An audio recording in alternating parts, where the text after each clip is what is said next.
We're just counting down the days until Breath of the Wild 2, but until then we're still finding new things in the first game to this day, so if you enjoy this series, give this video a like. There's at least one thing you'll learn with each video. Alright, let's go. Ever seen a dragon with the case of the zoomies? Strike it with an arrow right as you go into bullet time to see it blast off into the sunset.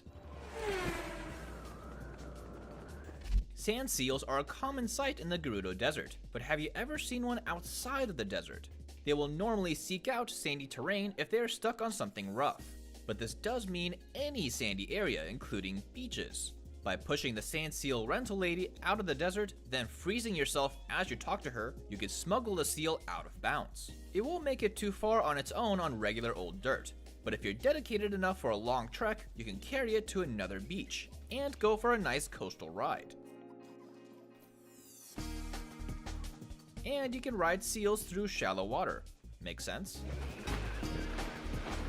These types of wooden platforms aren't just simple traps that fall down. They hinge both ways like a door, going in both directions. You can even make a moblin drown in a waterfall this way.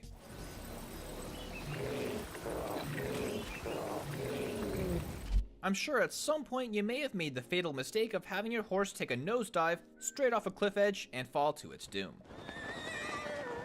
It was bound to happen, but there's still hope. Just freeze it with an ice arrow and it'll be fine when it lands.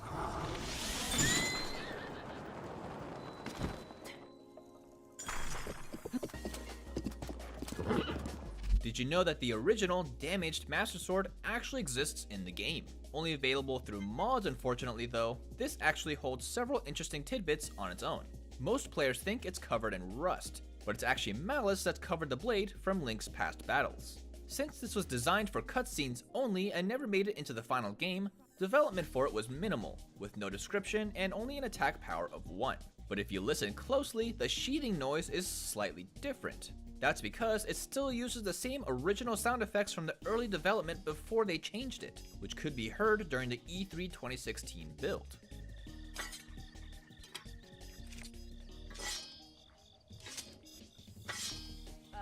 That rolling issue we were having over that crest there, but Ice piece. I was wondering if you could take. Did you know that you can crouch through these doors when they're sideways in Varudania? Here's a funny fact about the Hinox. During the initial development of Breath of the Wild, they sketched some ideas about the Hinox's habits and quirks, which is pretty cute. One of them was the ability to somersault. While that never made it into this game, this attack did make it into another game, Age of Calamity. It's fairly hard to notice because most enemies drop their weapons in a messy pile when they die, but when Lionels are defeated, their weapon drops in relation to where they're located on their body. You can see the sword and shield along the ground where its arms are, and the bow on the Lionel's back in the same places. These stone slabs are usually a hint for you to stasis them and launch them away for goodies underneath, but it's much easier and much more efficient durability wise if you use a metal bow or specific weapons to lift up the cover instead. Guardians have recoil when they fire their laser, but their legs help keep them grounded. If you cut off a Guardian's legs altogether, you can see this in action, and you can take advantage of it by firing at their lower weak spot when it's exposed. Robbie's favorite place to relax is in his lawn chair up on top of the Akala Ancient Tech Lab. You can even see an extra pair of his glasses up here. But did you know he's not looking at the sky or even Death Mountain? According to Creating a Champion, he enjoys zoning out and staring at the Ancient Furnace, which you have a clear line of sight of from here. He really loves his ancient tech.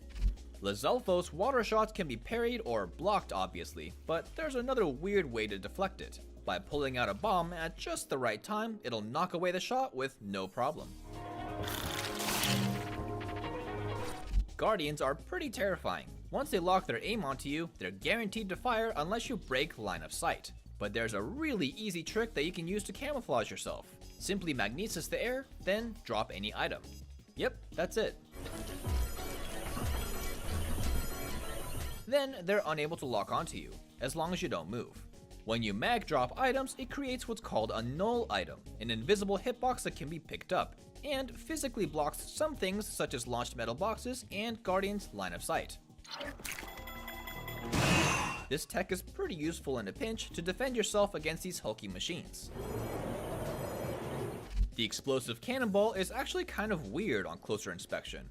You can clearly see what's loaded is a natural looking boulder inside, but when it's launched, it seems to turn into a perfectly smooth, solid manufactured ball of iron with straight lines wrapping around the sides of the ball. Just an interesting oversight by the developers. Or some magical cannon, I guess.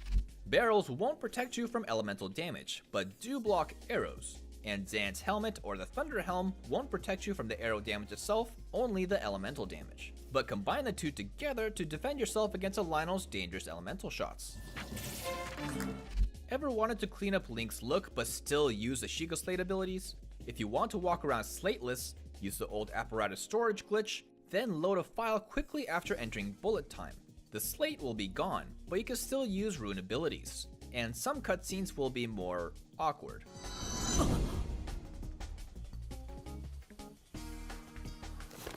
Most people haven't taken a close look around the final room in the Trial of the Sword. Along the walls you can see many notable locations of Hyrule, each in mostly the right directions according to the compass, such as Death Mountain, the Great Deku Tree in the Great Hyrule Forest, Hebra Mountains, Divine Beast Va Meadow, the Thundra Plateau, Satori Mountain with the Gerudo Highlands in the background, Divine Beast Va Naboris, the Great Plateau, Dueling Peaks, Pillars of Levia, Mount Lanayru, Divine Beast Va Ruta, the Zora Domain's Giant Fish, and Shatterback Point. There are many Divine Beast designs that were sketched out for development, 4 which made it in and others scrapped. But one of these scrapped beasts actually sort of still made it in, this Stingray Beast, which is hanging up in the Hateno Tech Lab. The mystery surrounding Link's family has never really been addressed, as pretty much the only time his father was mentioned was in this one cutscene. Your path seems to mirror your father's. You've dedicated yourself to becoming a knight as well. But there's a secret photograph that's rarely seen in the Breath of the Wild Masterworks book, showing Link in his champion's tunic with his father and his sister. Strange thing is, there's another book called Creating a Champion, which is the English translation of the before mentioned Masterworks. And in the English version specifically, this page was replaced, hiding the photograph. While it may be for retcon reasons, we will never know if this photograph is something Nintendo ever wanted us to see. And there you go. What was your favorite thing you learned this time? Let us know in the comments below. And if you continue to enjoy new Breath of the Wild videos, we have a playlist with tons of stuff we still make to this day. For everything else gaming, keep it here on Game.